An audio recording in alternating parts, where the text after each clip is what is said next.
Welcome to Bridging Gaps, the business podcast sharing the challenges and stories of fellow business owners. Hello and welcome. Today I have Richard Maybury with me, and Richard is sometimes known as Mr. Productivity, but his company is Attitude Solutions. How are you today, Richard? Very well, Deborah. How are you? I am very well, thank you, and thank you so much for joining me. My great pleasure. So, Richard, what would be really great is if we could start off with you just maybe talking a little bit about what it is that you're doing today and what it is that Attitude Solutions is all about. Okay.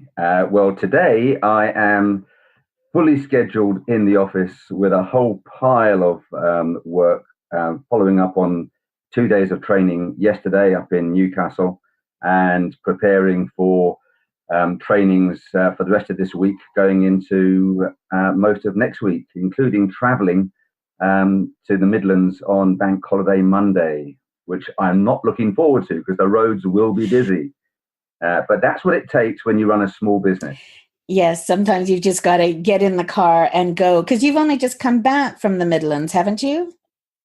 I've just come back from the Northeast, yeah. So I was up in the Northeast for 3 days with another client, a very large software firm. And late night in, flight in, and early start, and just keep on keeping on, I think. So what is it that you do with Attitude Solutions?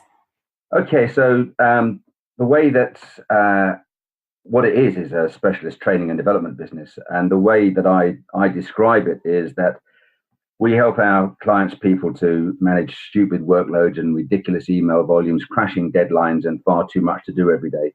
And help them to manage that easier. And Attitude Solutions really has a productivity platform based upon what I call the 4Ds, and that is defining purpose, deciding strategy, defending priorities, and then delivering results easier as a result. So that's what we do, just help our clients people to manage stupid workloads, really. And it sounds, when you say it, it's kind of like, oh, it should be easy. But the reality is that for, I think, pretty much everybody, whether they're in a small business, whether they're in a corporate, that it's really difficult. And that second one of yours, the defending priorities, I think that's just a huge challenge. Massive, absolutely massive, because there are no easy answers. And when I run whether I'm doing a speaking event or a training event, one of the things I tell people right at the very get-go, I say, look, I'm going to promise you two things. And they are promises. I promise you two things. Promise you one thing, I promise you it works. I mean, I've been doing this for almost 20 years now, and we've got tons of measurements.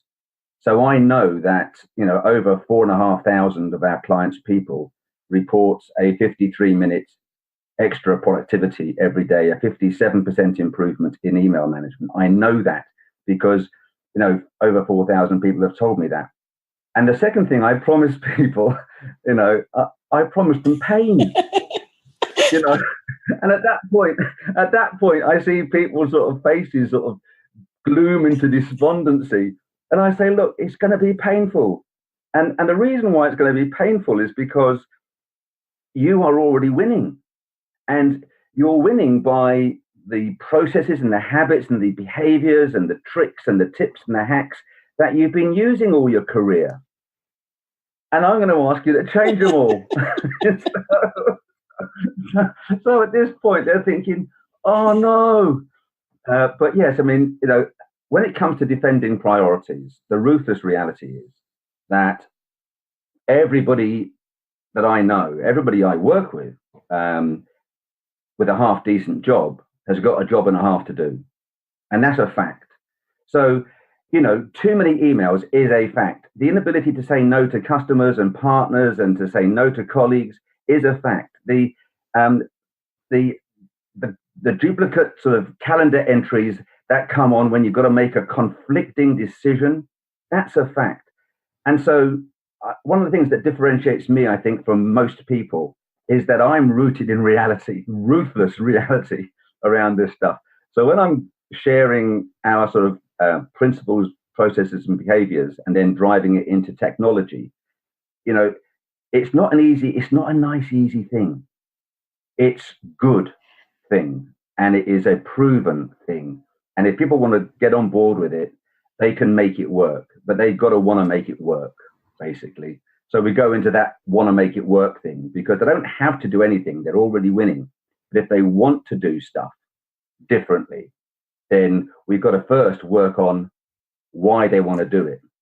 So reinforcing that massive reason why, and then getting that embedded before we get into the other sort of principles and processes and behaviors, and then driving it into technology. Well, because as you say, if you're doing it solely because somebody has told you that you have to do it, then the dedication and focus on trying to make it work is, well, it's not going to be there. You're doing something just solely because you've been told you have to.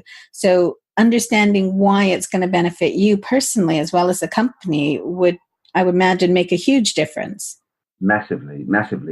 And you're dead right. I mean, the world is full of implementations and new processes and new tools and new approaches and change. The business world is full of that stuff. And unless it's positioned properly, we're all body, soul, flesh and blood. Unless it's positioned properly, our initial response is, I'm out. Let's look for a reason why this can't work and amplify that. So, it's a shame really, because lots of implementations with great platforms and great programs take too long to implement and cost too much to implement, simply because the human element isn't put up front and center. The potential or the promise of business efficiency is put up front. So let's get a new CRM system. Okay, let's get a new CRM system. Let's train the people in how to use the system. Okay, let's train the people in how to use the system. But no one says what's in it for you. So people get landed with yet another system they've got to interact with. And usually it's seen as, more work, not making my life easier. Well, exactly. And I used to, I did a lot of IT project management. And I remember one client I had that they were saying to me, Deborah, you should be celebrating, you've just delivered on this project. And I said, no, what I've done is I've implemented a bit of software. They're not using it. And it was a complete, we're missing the point, the software's there, it's working, it's doing what they said they wanted, but it's just all by itself. See, the thing is, again, what I find a lot of, people invariably, and this happens to all people who specialize in stuff. But people come up and they say, "Give me a tip. What's your number one tip or your trick or your hack for being more productive, Richard?" And I just look at them and I say, well, there is no tip, trick, or hack.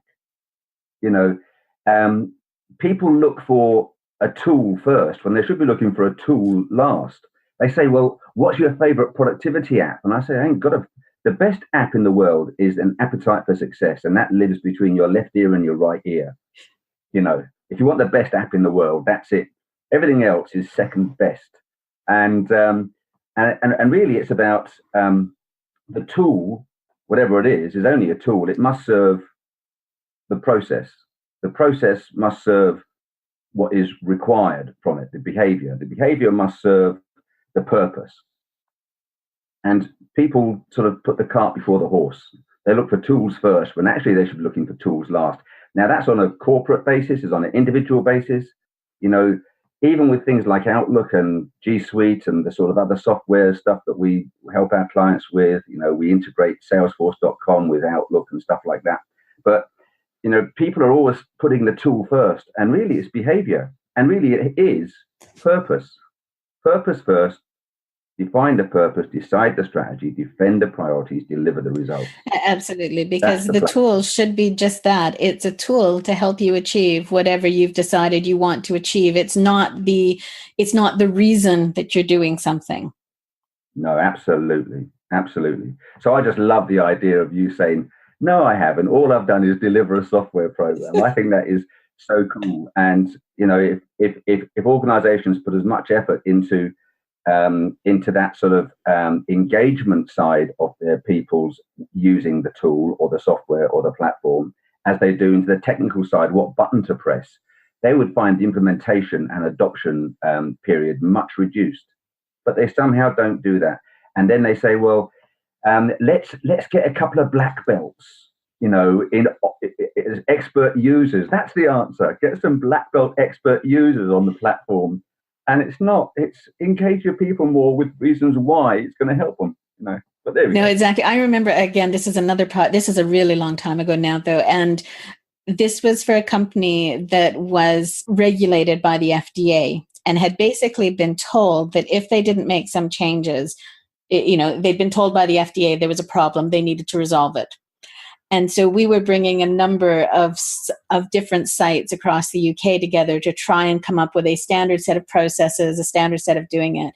And this one person was the most challenging person. It just, everything you said was, pushed back, fought against. And then one day she said something to me, and I said, well, you're missing the point. This isn't about what I want. This is about what's best for all of you, because if we don't get this to work, you probably don't have a job. And she looked at me and she kind of said, oh, so it's for all of us. And I said, yeah, it's nothing to do with me. I'm just the voice trying to bring you all together. And she kind of sat back and she went through this transformation after that. She was the biggest supporter and the biggest, helping to get it go. But it had taken a long time for it to sink in that this wasn't a corporate directive just for the sake of it, that there was actually a really critical meaning for each of them individually. And I just think of the time that we could have saved had that been made clear early on. Absolutely. So, Richard, when you're talking to people about so you talked about the fact that they get an extra 53 minutes of productivity and a 57% in Outlook or emails and that. Are people coming to you because they want to be more productive? Or are you finding that there's now a shift to also wanting to manage people's well-being and mental health more, with all of the visibility of mental health recently? Do you find that that's coming into it as well? Probably not as much as I probably would like it to be. Most of our engagements would come through a quest from organizations, especially larger organizations, to just give their people a more practical approach to managing workload, email, priorities, and projects alongside the day job, because almost everyone's got projects and a day job to do. So the driver, I think, with most of our clients, our larger clients, the driver with those is we've got some great people on board. We work hard to get good people into the business. We've got to give them as much support as we can to work as productively as possible, because it's in everyone's interest. And I think it's more about the people working more productively individually, helping them to do what you and I would know as time management, as managing multiple projects management, as communicating more effectively within their organization and outside the organization. So what you and I would know as sort of time and workload management, and getting that nailed. What I find increasingly in our SME markets, because they're very different, as you will know, what I find in the SME market is that it's much more nuanced, and our SME sort of work tends to come through somebody who has heard of me, or who knows me, or knows someone who's done one of our programs, and there the overarching approach is, look, Richard, we got great people. That's the common denominator. We got great people, but we're just all working too hard to get the stuff done.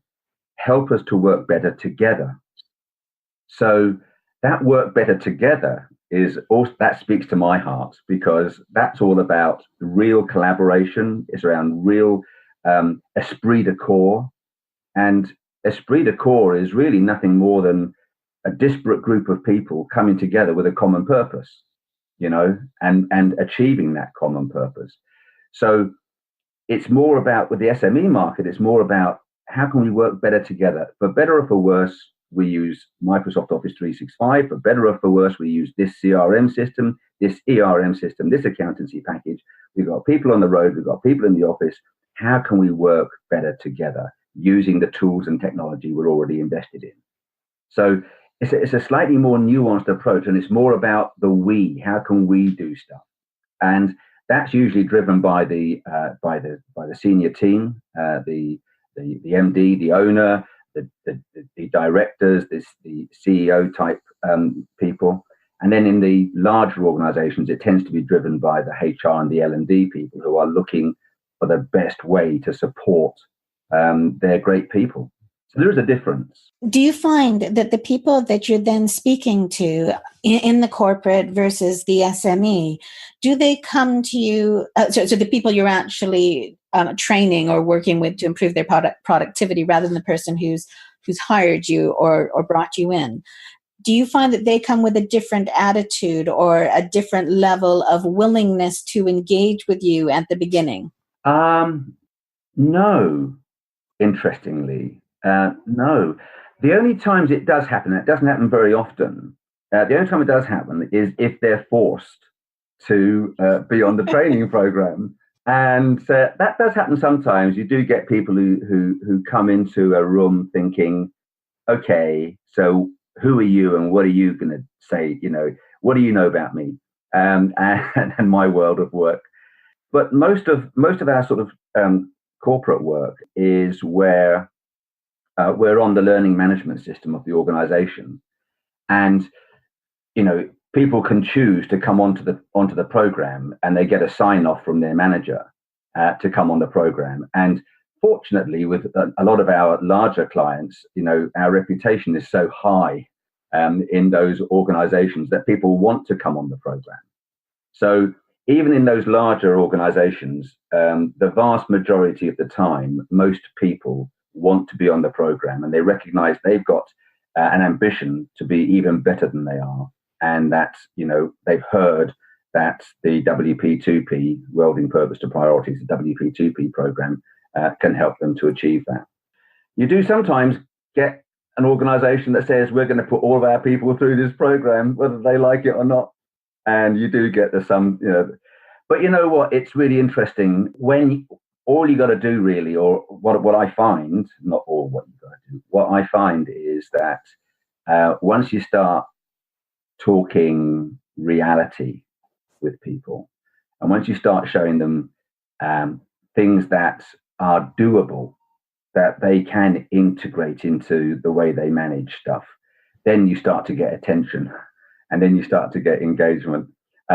One of the best. I'm sorry, this sounds like a bit of a plug, but it's not meant to be. But one of the nicest public statements on my website is a statement from a guy working for a very large organization, and he started his advocacy with, when I saw this in my calendar, my heart sank. But 30 minutes into the training, I realized this was something special, and I thought, that's just so cool. That's just so cool. Well, and it's so honest as well, because, you can imagine somebody looking at going, oh my God, I've got so much to do. And now I've got to go and listen to another person tell me about how to do it better. And then going through that and so quickly as well, within 30 minutes. Yeah. Eyes open, I can do this. So, Richard, while you've been doing this for a while, you started off, I think, as a chartered insurer. Is that correct? Yeah, God, that's way back in the day. Yeah, when I was my first career was in the insurance world, and I quickly migrated into corporate insurance, so business and commercial and corporate insurances, and I became chartered through examination. I forget, there's probably about 12 or 15 exams over a course of 3 years. But so I became a chartered insurer, and then that was challenging in many ways. My first real promotion in that world of work was really challenging, and what I found was that I had to sort of morph and develop in many ways. But I was working in the city in London, and eventually found myself going overseas. So I have worked in Kenya, the Gulf, did stints in the Far East, and actually was away overseas in running various operations for probably about 14 years, I think, 13, 14, 15 years. Yeah, which was great fun. And it was only when I came back to the UK that I decided that I really enjoyed my insurance career, but it wasn't what really got me excited. What got me excited was, equipping and enabling people to just be more purposeful and be more productive. So hence Attitude Solutions. And did you, when you were working in the corporate world, in the insurance, had you started to do that, to enable people and to support them in the productivity? Was that becoming part of your role, or is it something that was an aside? Yeah. It was an aside. And what I found, bleeding heart time, Deborah, you're terrible. What I was finding, there was a few things. One of the triggers for me was I was building a career. It was great, and I got my first real promotion. As you start out, you get sort of mini step promotions, and you become a little team leader, and this. But I got my first real promotion, so I had real management responsibilities and looking after a team and quite a large budget. And I started working really hard, and it was killing me. It wasn't killing me, but it was hard, and my behaviors weren't the right behaviors. I wasn't equipped to be able to sort of do that job as fully and as well as I could. So I had to equip myself. And I remember having a conversation with a very good friend of mine, and he said, "Look, Rich, you're working far too hard for the money you're earning. You've got to get serious." And he pointed me to a training program back in the day, and it was with TMI, Time Management International. And I asked my company, a big insurance company, I asked them if I could go in this program. They said, "No, you can do our time management training program." And I said, "I've done your time management training program and it didn't help." So I eventually ended up doing this TMI program, paid out of my own net salary. And it was the best thing I ever did. And once I started doing that, then I started sort of really flying, and literally flying, because I realized that what I was really doing well was building teams and building capacities in teams. And I wasn't necessarily, the best underwriter or the best corporate sales sort of person or the best channel manager in the world. But what I was really good at making people as good as they could be. And really that was where I was still in operations. I was still running businesses, still accountable for bottom line results. But my emphasis increasingly became more on how can I equip and enable my people, rather than how can I drive more revenue from my people. Subtle difference, but very important. And the real crunch came. Why am I saying this? The real crunch came when I was. I had, and again, this is pretty standard, I guess, but I with this promotion, I was working with a boss that couldn't see the potential and probably saw me as a threat. And I was one of those people who left their boss. Okay, so not the company. I loved the company, but my dotted line manager, national manager, said, "Just hold on, Rich, you'll be all right." And I just saw my boss as being someone I could not work with. So I had to build enough reputation and enough number and enough track record to be able to sustain a move elsewhere. And in doing that, I did some more work on myself. So a lot of this is about personal stuff. And I don't share this actually with people. I certainly don't share it in workshops. But unless we get ourselves ready for stuff, then all we're doing is the same old stuff. Does that make sense? We've got to prepare ourselves. I think it was Bear. It was one of the American football coaches said once, the will to win is not enough, because everyone wants to win. It's the will to prepare to win that makes the difference. And I just, that resonated with me. So I did a whole pile of more work on myself. And strange as it sounds, I came up with 3 words that defined my core purpose. And those 3 words were, what I needed in my next role was training, motivation, overseas. I just knew that just leaving my insurance company and my current employer to go to another job wasn't going to be good enough. I needed to have a quantum leap. So training, motivation, overseas, that was where I put my focus. And literally within a week, in the insurance magazine, the Insurance Post and Monitor, which is the weekly trade magazine, there was a half-page advert for training manager overseas. So that was, and I shared it with my mate, and he just looked at me and he said, "Yeah, you better phone them up, because when they phone you up, it'll be really spooky." So I phoned him up and I said, "I think you've got my job."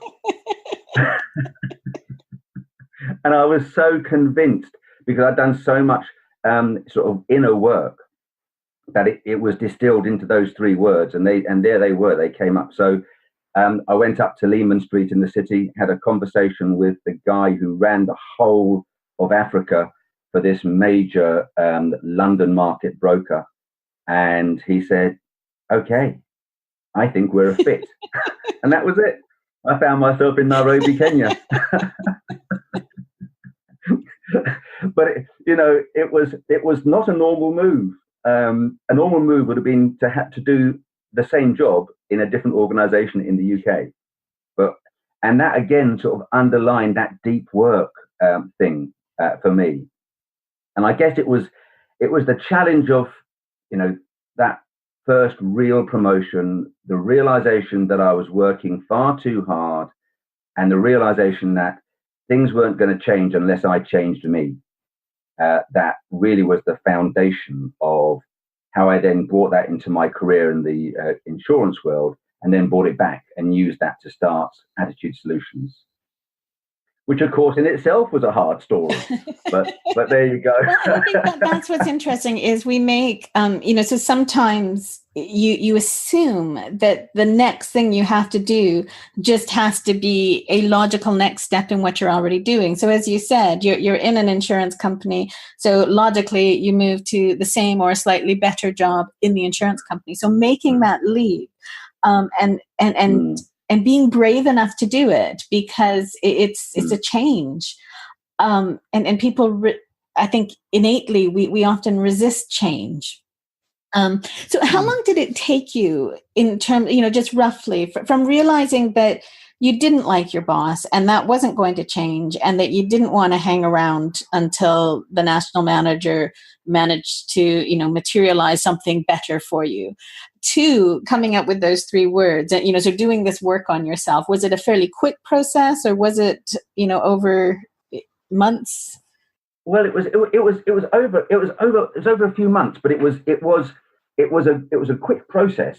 And then what I realized was I still had to be building a track record in my career. So I still had to, in my view then, I still had to have a solid set of demonstrable results.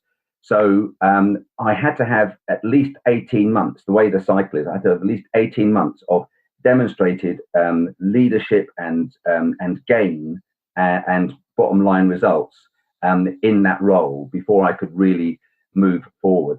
And I was already about halfway through that. So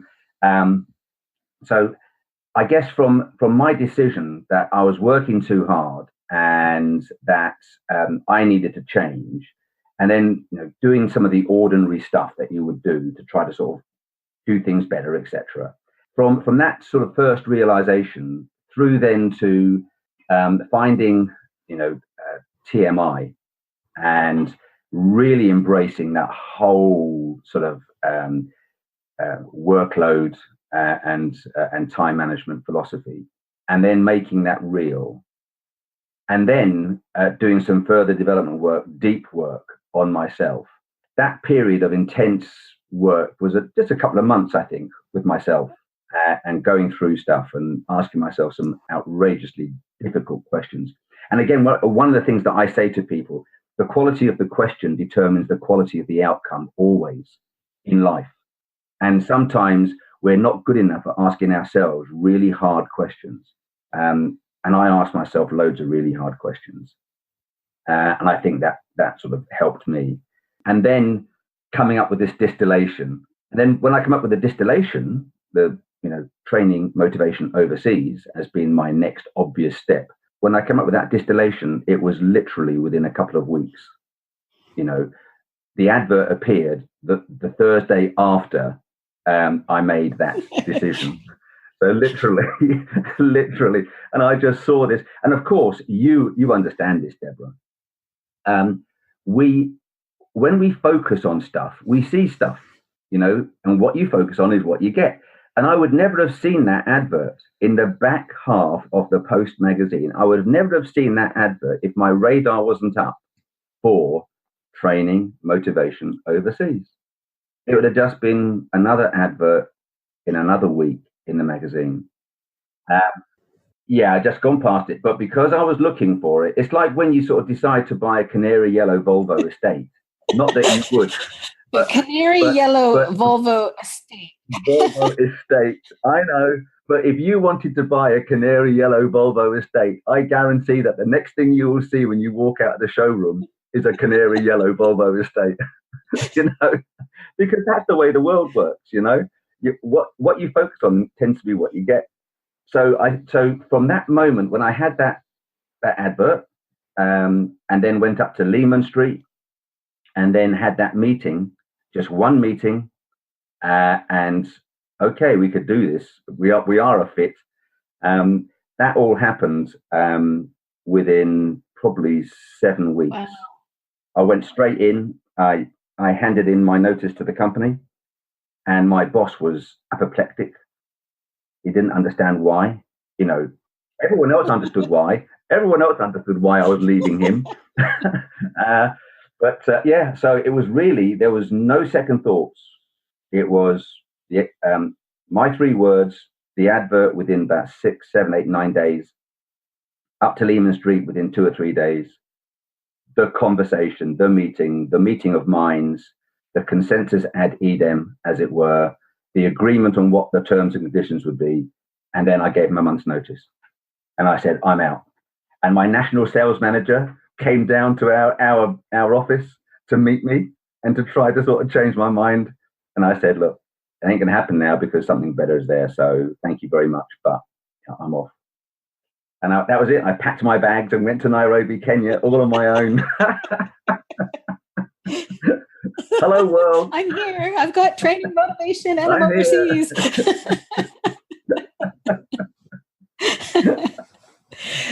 So one that's really brilliant, and just the fact that you had the foresight to actually say, I've got to do some work on myself as well, is fantastic. And did you, that work that you did on yourself, did you work on, I'm just trying to think about how to phrase it, did you work on yourself so when you were focusing on it, were you thinking about, okay, I need to focus on what I'm looking for from a career perspective, or were you thinking about you personally? I was thinking about me, my sort of my little temporary speck of matter in this endless universe. I was just thinking about me, and so it was all about, okay, so what am I here for? What am I supposed to be doing? What would be the best version of myself? And I didn't want to get into, I didn't apply for any jobs apart from this one, and even when, not that I could, because, you're in the real world, and I needed to have a solid year-on-year set of results to demonstrate, and I needed to have a solid financial year set of results. So that's 18 months based upon, the stage where I sort of was first promoted into that role. And I produced results in previous roles. So clearly I was able to deliver results, but this was in a measurable, really measurable, financially measurable role. So it was a real job. And I just knew that I needed to have some demonstrable results. So I couldn't have looked for other jobs easily anyway. But the fact that I, halfway through this period, and I was thinking, no, I am not going to have a normal trajectory here. I am not going to jump ship and go into another company and do the same thing and hope for something better. Yeah, it was a work on myself, because working on the career would have just put me in a different job in the UK, and that wasn't what it was about. And it was really interesting just to, sometimes we avoid exploring ourselves, sometimes we're happy just to, go with the flow and stuff. And sometimes uncovering stuff is painful, and sometimes it's enlightening and it's wonderful and liberating and marvelous. But it's not a linear journey, and it's not necessarily a comfortable journey, and it's not necessarily a communal journey. It can be quite a lonely thing. You start to think about, well, what's it all about? And there's only certain people in the world you can share that with, but it's a journey that I think reaps reward, purpose, strategy, priorities, results. Well, and as you say, it's not something that everybody around you will understand. So whether you want to share it with them or not, they just may not get it anyway.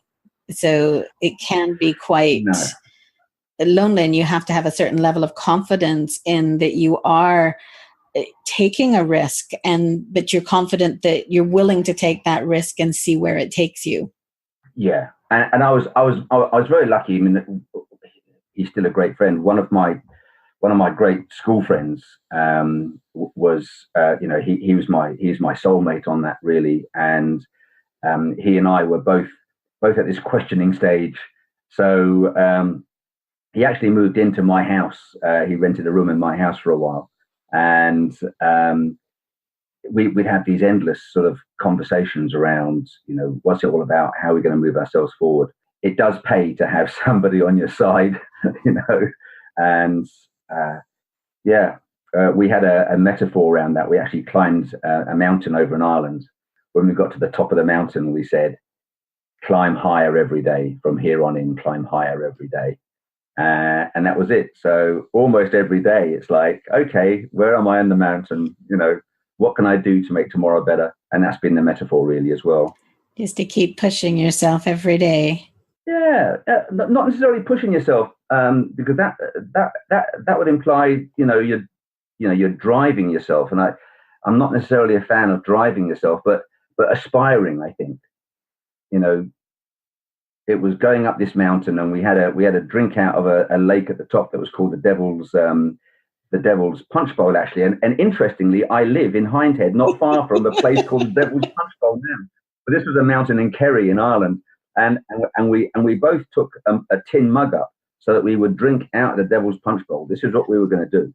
And when we got to the top, and we had a tin mug each of cold water from the Devil's Punch Bowl up in this mountain in Kerry, Ireland, we just looked at each other and we toasted each other and said, and climb higher every day.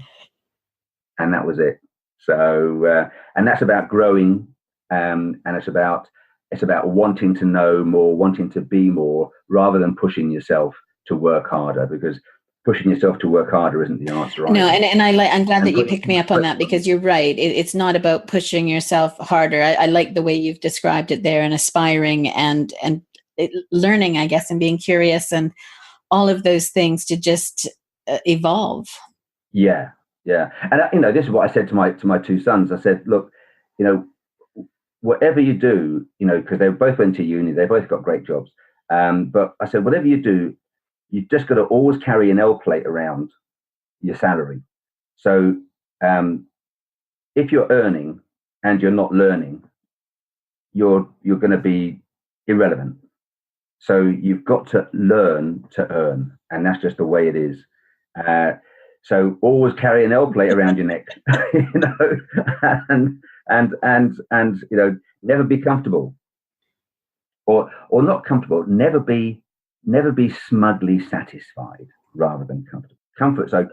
Yeah, and I think this is one of the things that I liked about project management, and also with working with different companies, is that you're always learning, because you're always going in and learning about them and what challenges they have, and so it's a constant taking on of information and figuring out what to do with it. Yeah, and we learn if we want to. We can learn from all sorts of sort of stimulus, and just picking up on ideas from other people, just seeing what happens, and just stepping back a little bit and being a bit more discerning and observant more than judgmental.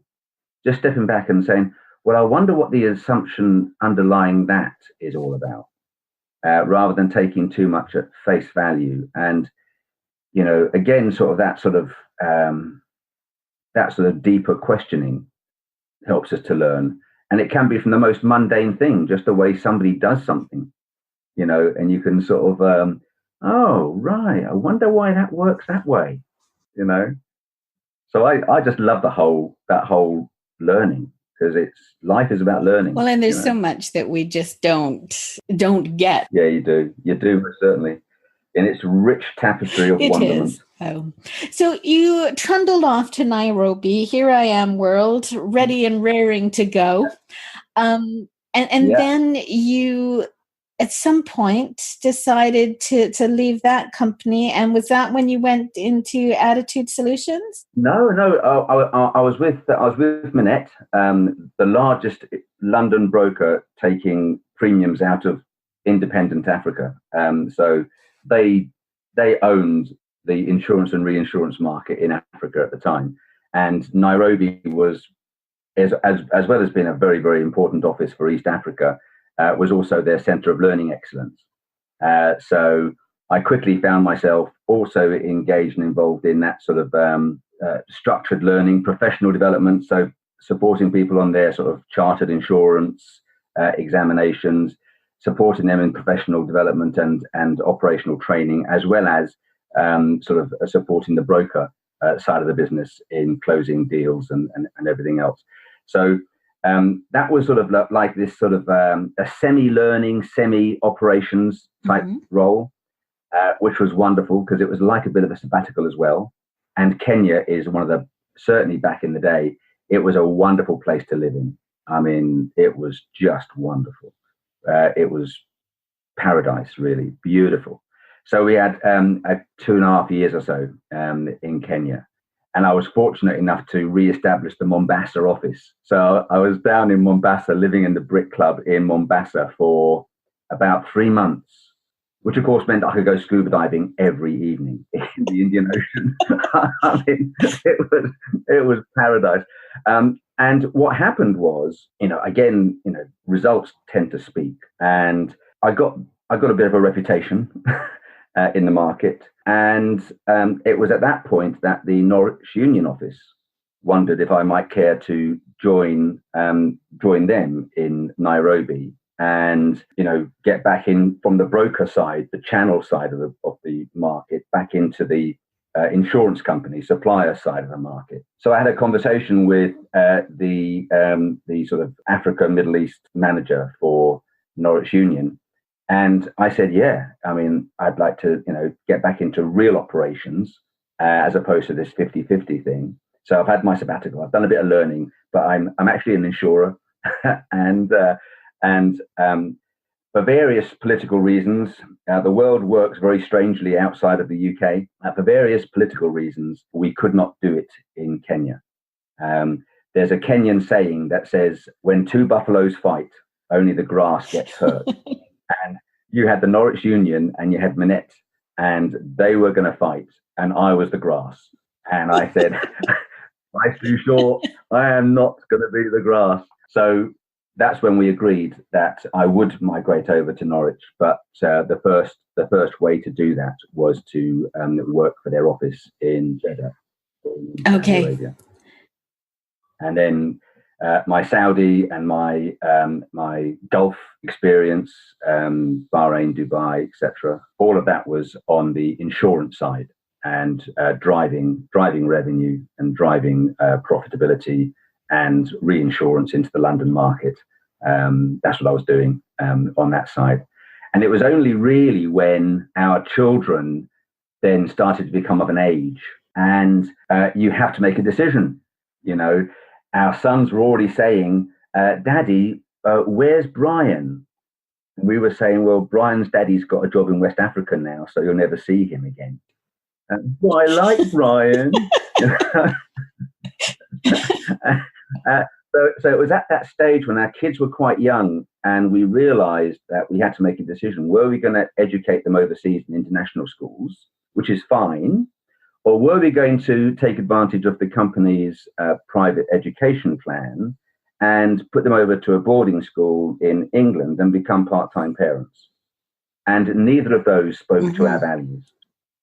So we made the decision, the right decision, but it was a hard decision to get off the merry-go-round and come back to the UK. And it was only at that point, really, that I decided that if I'm going to go back to the UK, then, I need to have a migration out of insurance into what I really want to do with the rest of my life, which was get back into that defining purpose, deciding strategy, defending priorities, delivering results, and somehow make that a reality in my life. And that's when I created Attitude Solutions, and that was the story from there on in. But it was when we decided to come home that I realized that I had a lot of autonomy overseas, and I was never going to get that same autonomy in the UK market. And you have to make another brave decision, really, and say, well, okay, so what does this mean? Because the easy thing to do would be to pack up the kids, put them to a very nice boarding school, and see them every 6 weeks. Yeah. But neither of us wanted to be part-time parents. We wanted full hands-on, total 24/7 engagement with both of our boys. And, that's one of the proudest achievements we have in our life. We've got two very, very solid young men with very solid sort of groundings and building a solid life for both of them. So that's worth more than, anything else that we could have given them. No, absolutely. And doing what you felt strongly about rather than making a compromise for whatever reason. So if it was something that neither of you were happy about and you decided to compromise, then it would have been a loss all round, wouldn't it? Because you wouldn't have been happy with your decisions. The boys probably wouldn't have been happy. And it just would have impacted, I think, all aspects of your life. So taking that brave decision to not only say you're going back to the UK, but to also say, I'm not even going to try and transfer within the company I'm in and get a job in the UK with them. I'm just going to start my own thing. That must have been a really kind of brave, scary, and exciting step. It was all of those, and I did actually negotiate a move back to a subsidiary company, but it was a subsidiary. I didn't want to go back to that. I didn't want to be going back to Norwich Union, So because I wasn't a Norwich Union UK person, I was a Norwich Union overseas person, and it was a joint venture overseas anyway, so it really wouldn't have worked. So there was an opportunity in an organisation that they had purchased and that they wanted to divest of. So that was an opportunity. So that facilitated our return to the UK. But it was always going to be on a temporary basis. I wasn't going to re-establish my insurance career in the UK. And it was a stepping stone to, 6 words as opposed to, or 8 words actually, as opposed to 3 words. It was my stepping stone to defining purpose, deciding strategy, defending priorities, delivering results. So I guess the journey has been sort of, you can punctuate the journey with training, motivation overseas, and define purpose, decide strategy, defend priorities, deliver results, both of which serve at different, very, very crucial tipping points in my life, really. Yeah. I didn't realize that until now. Who knew that just a few words could have such a big impact, hey? Be careful. Words have massive impact. They do. As people say, they are very powerful. So, Richard, you came back and you started your own business after you had gone through, whatever settling in and that temporary role with the subsidiary. And I know from, speaking to a lot of people who have come out of mainly corporate careers, but any sort of other career, that going into your own business is quite often a pretty major shock to the system, and that there are a lot of challenges and difficulties as well, and as you go through that. So how did you find it? Because you'd made not only a change from moving from a job, but you'd also moved, countries, and so a complete life change, really. The decision to go it alone and to say, okay, sod it, I'm going to do this now. That decision was relatively easy to make in broad terms. The ramifications of it and the practicalities of it were a little bit more difficult to sort of work with. But once I decided that that's what I was going to do, it was just a matter of trying to make it happen. And it's a very different thing. It's a very different thing. One of the things that got me was, certainly overseas. I mean, I established two national training bodies. I was invited. I had a profile. I had a profile in the UK, but it wasn't really my profile. I was the guy from that company. So I had the strength of this company, So I could go in, I could say, hi, I'm Richard Maybury from Norwich Winterthur Insurance Company. And people would know, hi, I'm the guy from, I run this department or this division in Manette Insurance Brokers. Wow, people would know, right? And all of a sudden, I was out in the world and I was saying, hi, I'm Richard Maybury from Attitude Solutions. And nobody cared. And yeah, what are you trying to sell? No. Hi, I'm Richard Maybury. What are you trying to sell? No. And it was really, really, really, it was a wake-up call, because we do, for better or for worse, we define ourselves by our role. We define ourselves by a lot of things outside of just ourselves. And what I found was that very quickly was that I didn't have a training business at all. What I had was a selling business that actually sold training. And I think that most people who start a small business are accidental salespeople, because they've got a passion for what they want to do, but they don't realize, they might realize intellectually, but experientially and viscerally, they don't realize that the job is selling, and that every now and again they get the privilege of delivering what they've sold. And I speak to loads of SME owners and people starting out, and they say, I've got a real passion for design. And I say, well, how equal is your passion for selling design? Because if your passion for selling design is not as equal as your passion for design, then you're going to look at spending £40,000 plus a year to get somebody whose passion is selling to give you work to design on. But if you're going to do it on your own, you better develop a passion for selling, without mentioning the word passion, by the way. Or selling. Because if you talk to somebody about my passion is, they'll say, I don't care what your passion is. So it was realizing that starting a business, it can be very lonely, and it certainly was. B, starting a business is all about selling, and then every now and again having the privilege to deliver what you've sold. And C, starting a business is all about belief and resilience, because nobody else in the world cares or believes in you. And your life partner, if you have one, might, because they're invested in your enterprise. Your friends will pat you on the back and say, good on you, keep going. But it is about belief and resilience. Belief, resilience, and selling, and then occasionally doing what you've sold. I think that's the pattern. And how did you find that transition? Because selling is the one thing that pretty much everybody, well, unless they are somebody who is the salesperson and who is, that is their background or their strength. But pretty much everybody else, selling is the bit that they least like and are most resistant to and find the most challenging. So how was that for you? Well, I was in a sales type role in various, and when you're a country manager for an organization, you are the chief salesperson. You've got salespeople, but people want to be talking to, the boss, the CEO, the senior person in that territory, in that organization. So, most MDs, whether they've got employees who sell or not, are also the chief salesperson for their business.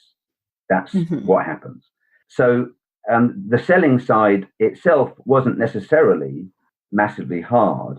What was hard was that I was having to sell without the reputation of an organization behind me. And I think most people who leave employment with a good company to go out on their own, they underestimate how much they depend upon the brand and the recognition and the kudos that attaches to their previous employer, as opposed to just themselves. And I've seen this with great salespeople as well, because great salespeople are very good at selling the business that they're employed by, but not necessarily at selling a different business when it's smaller and hasn't got the credibility. So I've seen loads of salespeople in big organizations go to smaller company startups and fail because they haven't got the infrastructure, they haven't got the brand recognition, they haven't got the kudos that they can use to sell. And what I found was nobody really cared about Richard Maybury. Nobody cared about my little training business until I was able to demonstrate that it was worthwhile talking with me. And as I say, lots of small business owners are accidental salespeople, and they need to either recognize that they've got to get good at that stuff and be genuine. No sales tricks, just be very genuine, but be engaged in sales activity, as well as the privilege of being able to deliver what they've sold. I was on a gondolier. As you are. On a gondolier. As you are. I was on a gondolier going up to Blackcomb in Whistler years ago. And when you got to Blackcomb, it's just north of Vancouver there. When you got to Blackcomb, it's a long ride, right? And I was in this gondolier, and you talk with a person beside you, and this guy was in sales, and just from the minute or so that he was talking about his business and everything else, I realized it was a big, successful business. And so I said, like you always do, so what do you put down the secret? I'm just starting out, what do you put down the secret of your success to? And he looked me in the eye and he said, Richard, you got to tell your story to 4 different people every day. And I thought, is that it? And he said, yep, tell your story to 4 different people every day. And of course I thought, well, I could do that, but actually doing that when you're running a small business is hard. And that doesn't count networking, by the way. It doesn't count having a nice cup of coffee or a warm glass of white wine and a curly sandwich at a networking meeting. That's not selling, that's networking. Making 4 sales appointments a day when you're starting your business to sell something that you can work on. And that was a lesson. Yeah. Because it's that putting yourself out there, isn't it? Yeah. In a sales position, not in a networking position. There's a whole pile of SME owners who it's a lonely place, especially when you're starting out. And a whole pile of SME owners go to a lot of networking events because it's company. And that's okay. But let's not kid ourselves that going to a networking event is going to deliver sales results, because it's not in early stage. Anyway. No, and I know my view of networking is very much that I don't expect the person that I'm speaking to necessarily be my prospective sales. It's the person that they know, that once they've built up that relationship with me and they know me, and then they're going, oh, actually, I know somebody who can do that. But that's not a short-term quick win, is it? That's a long-term. No, it's not. And people say that, and people say, so I'm going to work at this networking thing, but that's a long pipeline. That's a long pipeline. And in between times, you're probably looking at going through your second credit card limit. And I did get onto my second credit card. When I started my business, I had a £10,000 overdraft from the bank, and I had 2 reserved credit cards. And I wasn't going to throw any more money into it. So if I was going to borrow money, I had to pay it back. I wasn't going to put my hard-earned savings from 15 years overseas into this. If it was going to work, it was going to work on its own.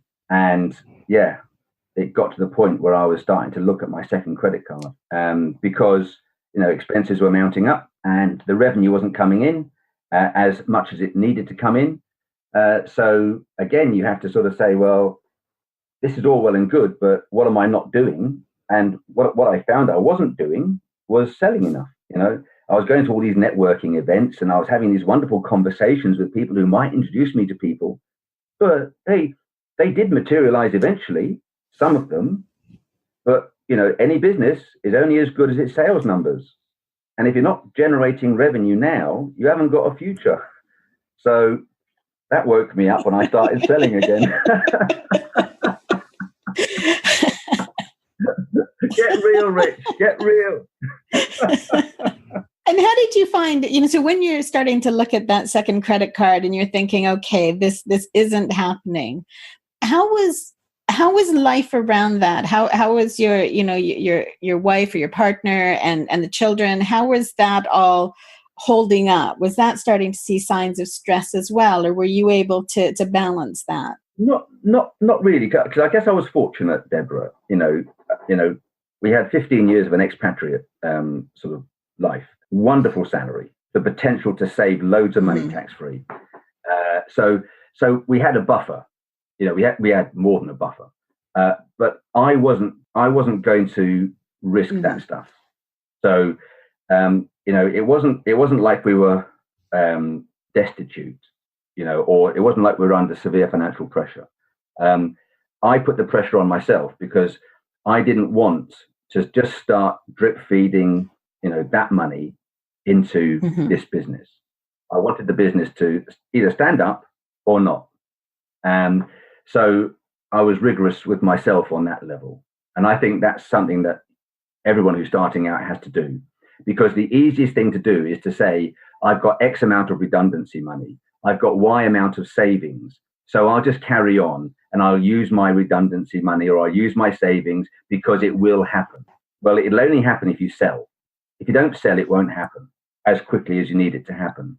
So I put myself in that position. I'll get an overdraft. I'll put some money in. I'll seed it with some of my money, but it either stands or falls. So, it didn't have a massive impact on the family. We still had a great lifestyle. But I realized that the revenue wasn't equaling, the outgoing. And it was because I started to, focus on one or two customers, which is lovely. But one or two customers don't make a business. And one of those dried up. I've still got one of my first customers, wow. By the way, almost 20 years, a big American corporation, almost 20 years after a cold call. And as one of the longest training providers to the company, we have a degree of kudos with that organization. But,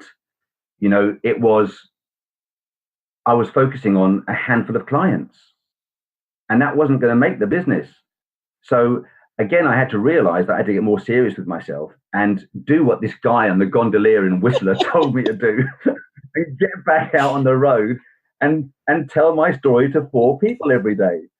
And that's what then started to make the difference, because I started to get back into a sales mode as opposed to a networking and a farming my existing accounts mode.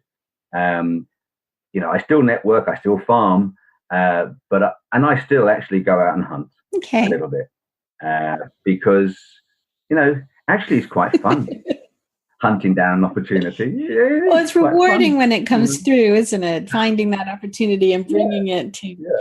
But so what I'm hearing, Richard, and I'm not biased in any way being a Canadian myself, but it sounds like your success is down to a Canadian. Oh, it was down to a person on a gondolier in Whistler. That's a big leap. Actually, I think he was from Kentucky. No, he was Canadian. Just ignore that bit.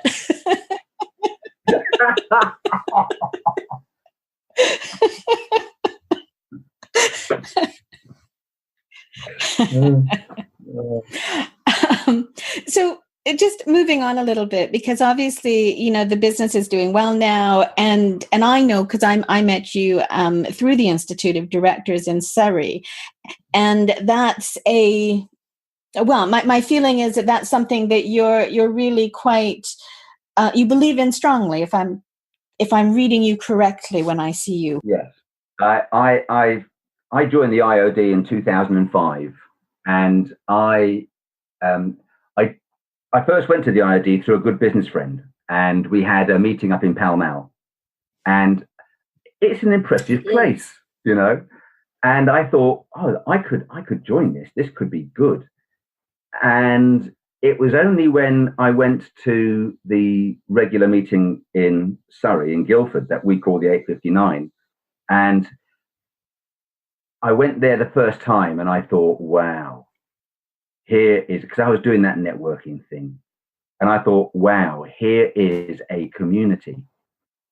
The big difference for me between the IOD 859 in Surrey and normal networking is that the 859 is a community happy to share ideas, insights, experiences, not just business cards and sales opportunities. So I became a big supporter of the IOD. I joined, and I've been a massive advocate for what the IOD stands for in terms of learning, continuous development, never accepting the status quo, pushing forward, accountability and responsibility, good board governance, good small to medium business governance, good individual consultant governance. All these things spoke to my being, really. So the IOD just spoke to me on that level.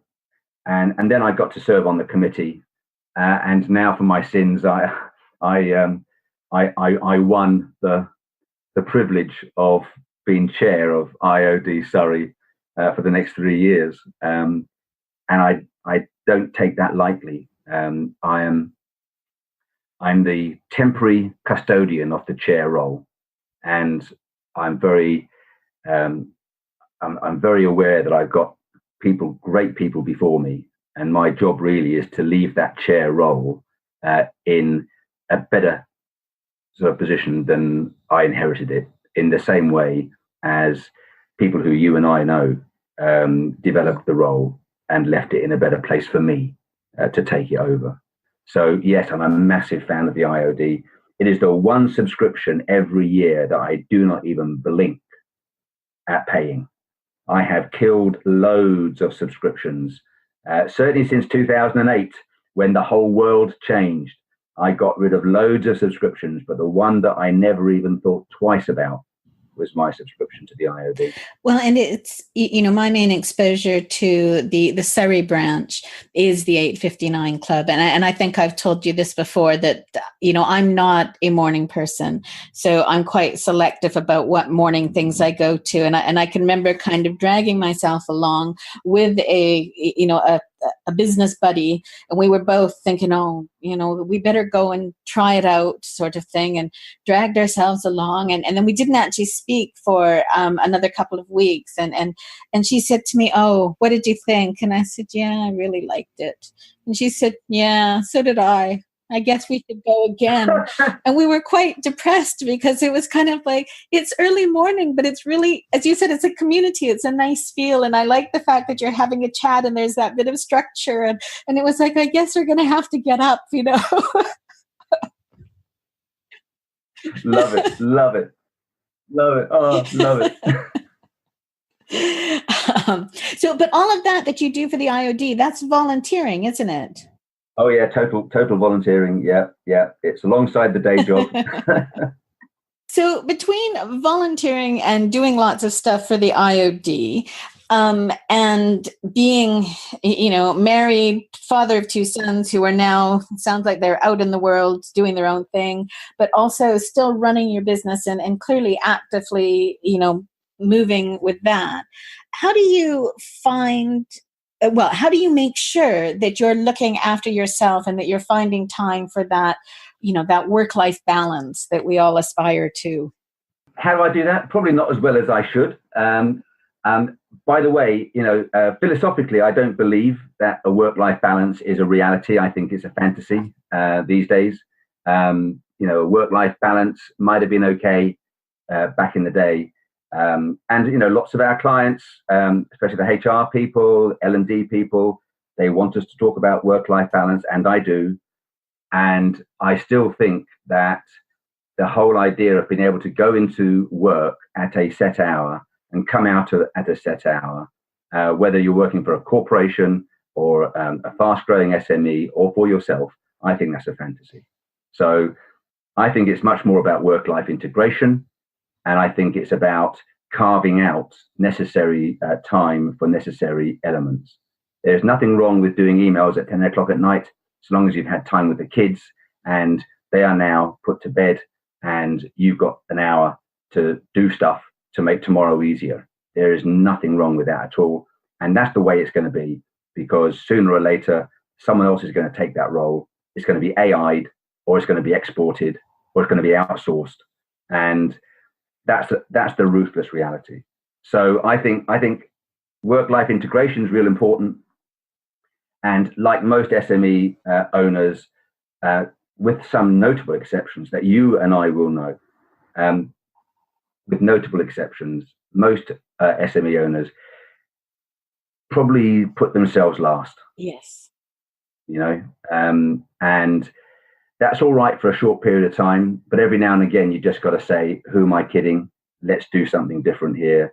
We're going to have a break, or we're going to do this, or we're going to reward ourselves in some way.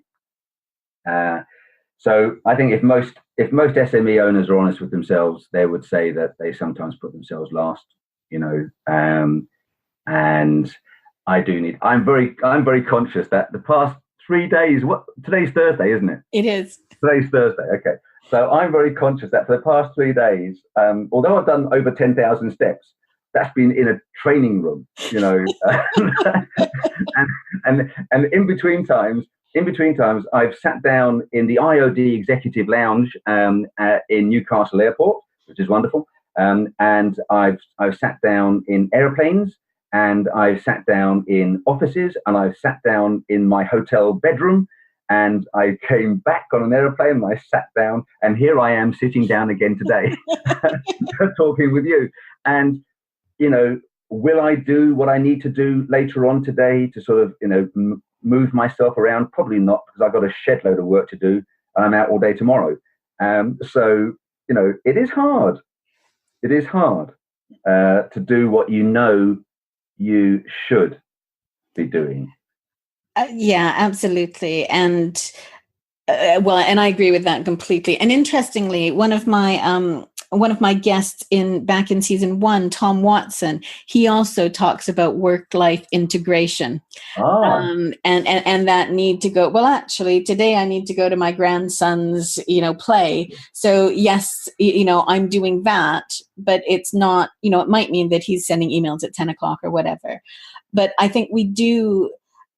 So I strongly believe in needing to take care of yourself, because if you do continue to put yourself last and you're always just pushing away, then at some point you're not going to be able to continue, or not as effectively and as productively as you need to, and that ultimately will impact your business and also the rest of your life, around you. Yeah, absolutely, and of course that's one of the foundational principles as well of Stephen Covey's 7 Habits. Mm-hmm. And he talks about, doesn't he, the difference between productivity and productive capacity. And I'm a firm believer in sort of, hence the learning thing. I'm a firm believer in rebuilding and reinforcing that productive capacity so that we can be productive. And I fully recognize that today is Thursday, and I've been sedentary. I've been sedentary since Monday night. Apart from pacing around a meeting room for 2 days, I've been pretty sedentary since Monday night. And there's zero hope of me doing anything else today apart from just knuckling down and getting stuff out, and getting stuff ready for the next few days. So do you find, because you mentioned to me about going scuba diving, just sort of you come home from work in Mombasa and pop out, do a bit of scuba diving. And you've also said something about scuba diving meant Kilimanjaro. So 2 things. So 1, telling me about that, but 2, also, is scuba diving part of your life still? So just the 2 aspects. Okay, so myself and Jackie love scuba diving, and when we were going on, we've had the privilege and the pleasure of living near the Indian Ocean, scuba diving that, once a week, probably once every 2 weeks, definitely. We've had the privilege of being able to dive in the Red Sea almost every week, because we were living in Jeddah. Mm-hmm. And with an expatriate lifestyle, almost everywhere we went was predicated upon blue ocean, beautiful coral reef, scuba diving holidays, kids snorkeling above, us scuba diving. So, and then when we came back, we still had scuba diving holidays. We brought our kids out to Turkey to learn scuba on a Turkish holiday. So yeah, I mean, scuba diving is definitely part of what I am. The whole thing with Mount Kilimanjaro is because, of course, if you're living in Africa, if you're living in East Africa, you've got to climb Mount Kenya and you've got to climb Mount Kilimanjaro. I mean, that's a given. You've got to go safari. Yeah, you've got to do all that. But what very few people know is that halfway up Kilimanjaro, there's a glacial lake, and so every year the Impala British Sub Aqua Club used to go on a safari halfway up Mount Kilimanjaro simply to scuba dive in Lake Chala. So that's what we did. So anyone can climb Mount Kilimanjaro, but very few people have scuba dived it. It's very, because I had no idea. I've obviously heard of it, and climbing it, but never anybody scuba diving it. And no. I didn't know. I was thinking, so where have you scuba dived? Yeah, you got to go off the beaten track, and you got to go. You actually temporarily cross over into Tanzania, and then sort of come back in again. And of course, there's no barrier; it's just mountain. And then you arrive at Lake Chala, and freshwater mountain glacial lake. Pretty boring, but you got to do it. Well, yeah, it's one of those things that you do for the overall experience, not necessarily for what you're seeing in there. Yeah, and it's camping with a great bunch of people, and it's the safari run all the way down, and it's the joy of doing it, and then the achievement of having done it. So yeah, so it was so good. It was so good we did it twice. So, Richard, just before we wrap up, is there anything that you'd like to share, whether that's towards sort of other aspiring business owners or people trying to start up, or people who are maybe struggling to keep on top of things? Just anything that you could say to kind of offer them some guidance.